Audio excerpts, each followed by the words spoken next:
Dan pemirsa, untuk membahas seperti apa peluang timnas Indonesia menghadapi Piala AFF, saat ini di studio kami sudah hadir pengamat sepak bola Kesit Handoyo. Selamat sore Bung Kesit. Selamat sore Mbak. Terima kasih sudah hadir di studio kami. Yeah.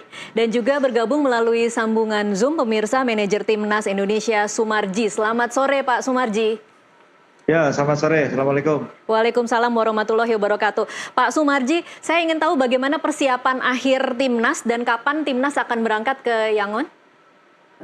Ya, baik. Jadi kalau berkaitan dengan kesiapan timnas, semuanya alhamdulillah bisa berjalan dengan baik ya, sesuai dengan rencana dan timeline waktu yang sudah kita persiapkan dari jauh-jauh hari untuk menghadapi AFF ini. Dan dari 33 pemain, kita berbicara kesiapan, tim kepelatihan, Coach Sintayong sudah mencoba untuk betul-betul memanfaatkan pemanggilan-pemain yang ada. Dan dari 33 pemain dikerucutkan kembali, dan hari ini tadi sudah kita publish bahwa untuk yang diberangkatkan ke Myanmar itu 23 pemain.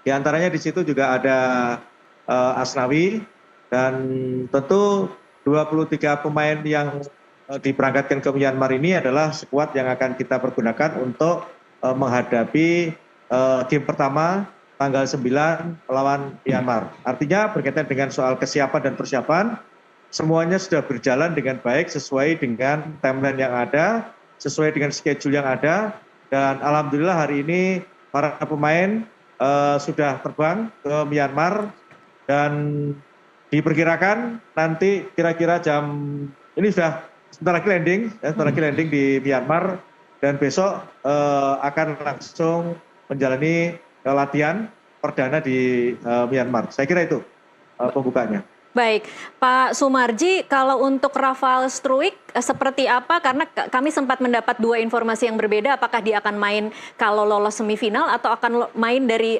laga pertama ini?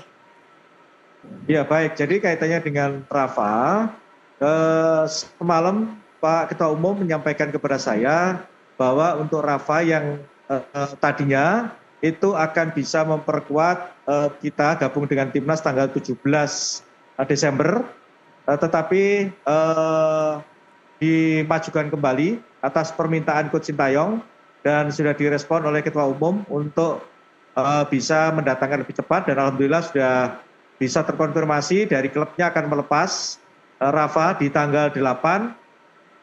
Tanggal 8 sudah bergabung dengan para pemain yang lain, sehingga secara keseluruhan nanti 24 pemain yang akan yang akan bergabung di Myanmar.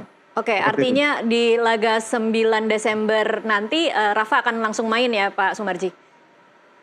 Kalau soal main dan tidak tentu itu atas pertimbangan pelatih, perlu apa tidak, dikarenakan kan juga tanggal 8 baru gabung ya. Kembali lagi, itu semua diturunkan atau tidak tergantung dari game plan yang akan dimainkan, dan tentu juga berkaitan dengan strategi dan juga ada pertimbangan lain.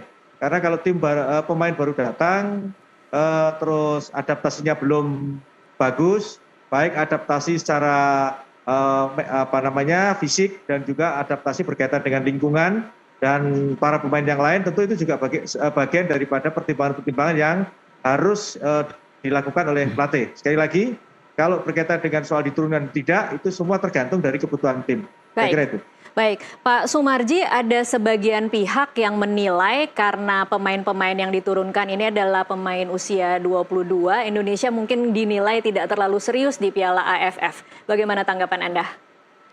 Oh, itu anggapan yang salah ya, sekali lagi.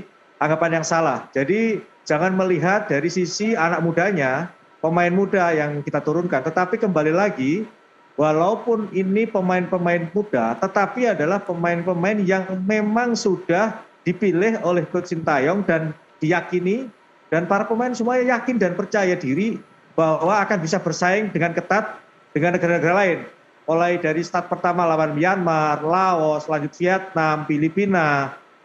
Yakin anak-anak semuanya akan bisa bersaing dan akan bisa lolos ke fase selanjutnya. Saya kira jangan mengecilkan, meremehkan para pemain muda kita dikarenakan kita sudah jauh melampaui situasi yang sulit saat sekarang ini dan anak-anak semuanya terpacu dan termotivasi kepingin membuktikan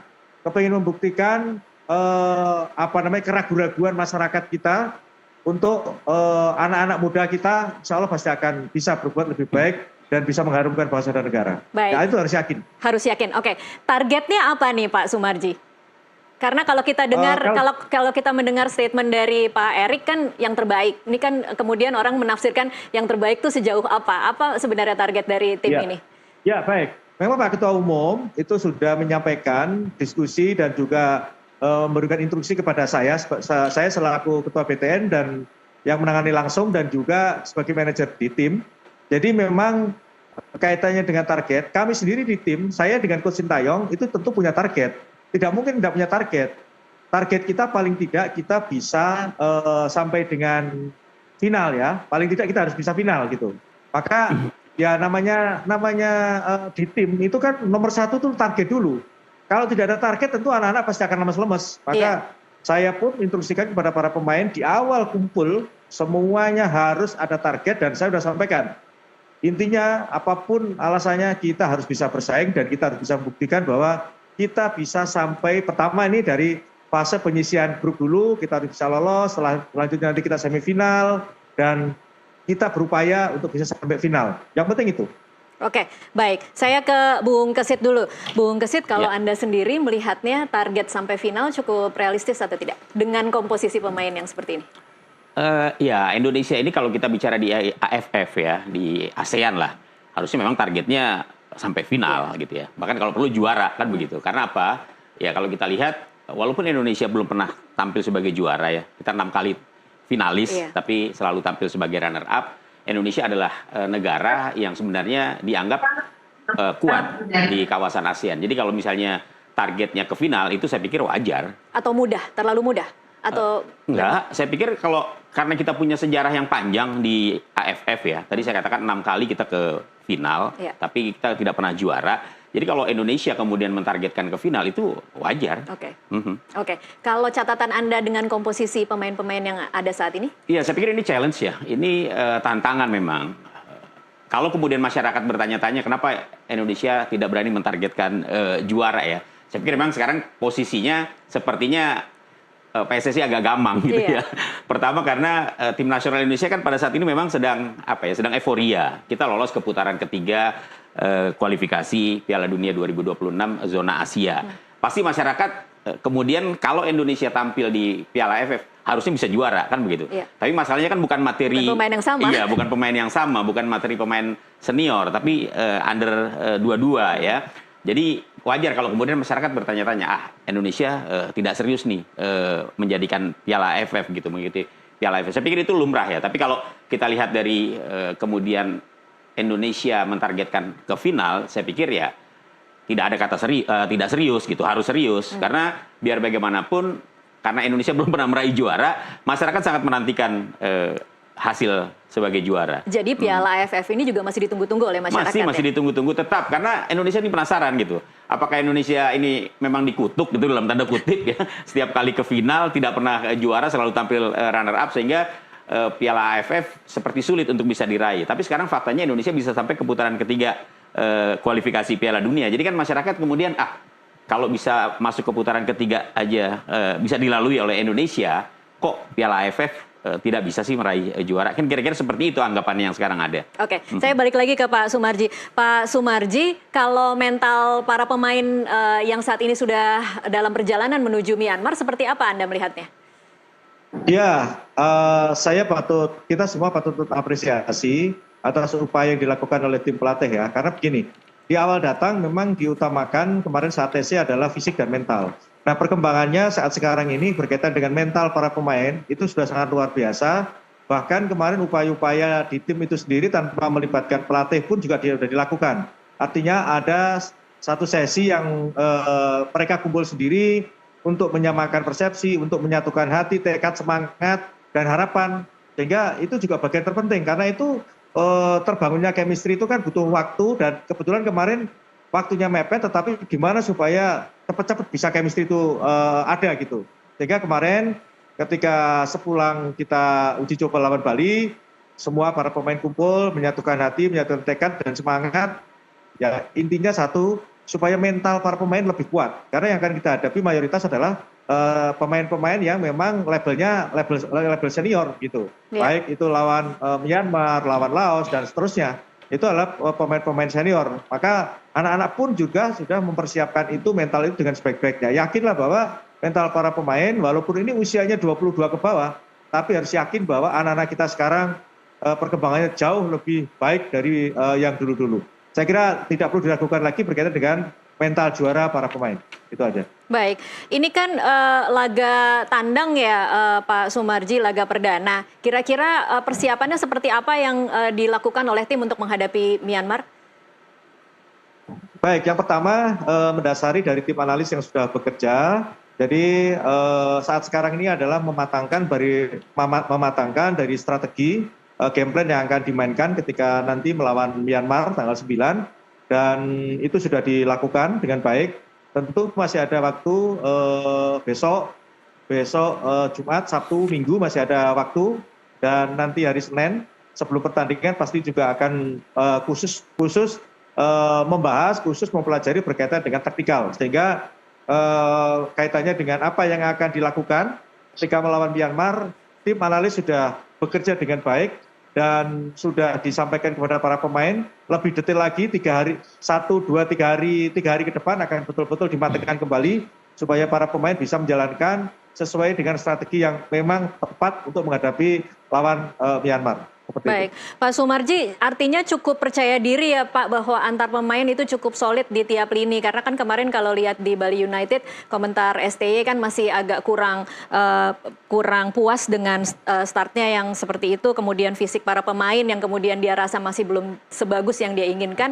Seperti apa persiapan di hari-hari menjelang tanggal 9 ini Pak Soemarji? Ya, itu bagian dari evaluasi kemarin. Seperti tadi yang saya sampaikan, kemarin setelah kita melawan Bali United, uji coba kemarin kan kita evaluasi itu, kekurangannya apa. Salah satu diantaranya adalah mental perlu dikuatkan lagi. Terus yang kedua berkaitan dengan fisik yang harus ditingkatkan kembali. Nah, ini waktu yang masih ada ini dipersiapkan kembali untuk meningkatkan fisik para pemain. Dan mereka secara pribadi, perseorangan diwajibkan untuk bisa meningkatkan performanya masing-masing. Di samping itu juga kaitannya dengan soal mental juga penting penting ditingkatkan karena apa? Karena ini laga perdana dan kita wajib untuk bisa mendapatkan 3 poin penuh. Sehingga berkaitan dengan kesiapan dan persiapan lawan Myanmar dari semua sisi sudah kita persiapkan dengan baik. Terlebih kaitannya dengan soal satu, evaluasi yang kita lakukan kemarin adalah striker kita kurang. Nah ini juga sudah dijawab dengan Hoki sudah bisa bergabung, terus lanjut Rafa juga sudah bisa bergabung. Tentu ini juga angin segar dan bisa kita lihat nanti hasilnya akan lebih baik. Oke, Pak Soemarji, ada juga yang kemudian berpendapat bahwa AFF ini akan jadi ajang grooming. Menurut Anda seperti apa? Saya kira begini ya, kalau kita itu dari awal perlu saya sampaikan, pertama kita tidak pernah memandang AFF ini hal yang kecil, tidak, karena ini adalah gengsinya ASEAN ya, Asia Tenggara ini gengsi kita. Terus yang kedua, memang kita ini dari PSSI dari awal Ketua Umum sudah merencanakan perbaikan timnas kita ke depan. Artinya apa? Artinya dengan kondisi saat sekarang ini yang perlu kita persiapkan, di samping kita juga memberikan pengalaman kepada para anak kita lewat AFF ini juga kaitannya dengan bisa kita panggil ketika anak-anak nanti muncul dengan kualitas yang lebih untuk memperkuat timnas senior. Terus juga kesiapan dengan SEA Games ini penting sekali, sehingga kalau kita rangkum dari secara keseluruhan, target itu penting ya, target itu penting. Terus yang kedua, persiapan kita ke depan mulai dari SEA Games dan juga mempersiapkan anak-anak kita untuk ke senior. Itu saya kira semua dirangkum jadi satu di situ.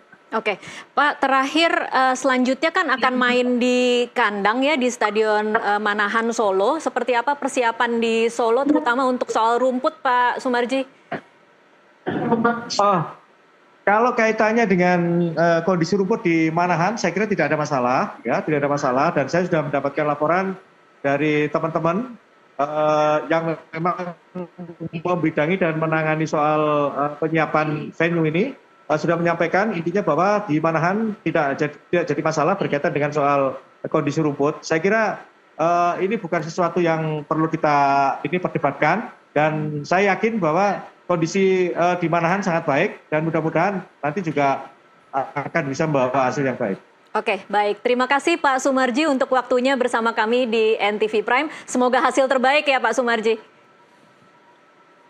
Ya, dan pemirsa tetaplah bersama NTV Prime. Kami masih akan kembali usai jeda sesaat lagi.